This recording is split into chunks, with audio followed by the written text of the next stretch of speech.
Yicheng, China, a typical inland town, bustling and vibrant, a hub for the surrounding farming community. It's the afternoon and school's out. Parents arrive at the gates to take students home for the day. A most ordinary scene, but this is an extraordinary place in China, because if you look closely, something different's happening. In a country known for its single-child policy, some parents, you'll notice, are picking up more than one kid. 30 years ago, Chinese authorities selected this place as the site of a secret experiment, a control group, if you will, to see what would happen if families had the freedom to choose. Here's my thinking. Let's say you have one bread bun. If you just need to feed one child, he or she will be full. But if you have two children, they'd have to share, half and half. They won't be as full. I want to have two children. If you have two children, they can share in the task of taking care of us when we grow old. One child would have too much of a financial burden. Here is the mystery of Yicheng. Because despite families being allowed to have more than one child here, the population has actually grown at a rate below the national average. In other words, without the single-child policy, this place has done a better job on population growth.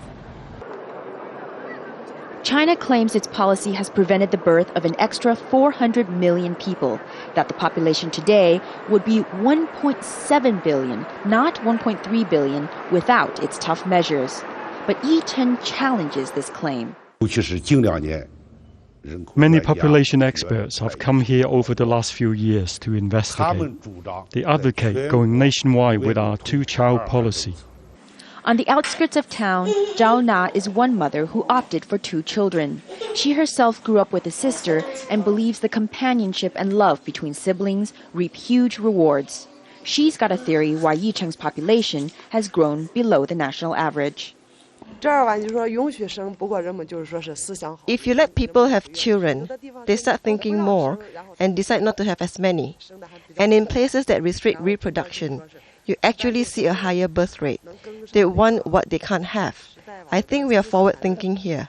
Zhao Na adds that in Yicheng, people feel less strongly about having a boy or a girl, something instilled in town-wide education campaigns by the same policymakers who set up the initial experiment.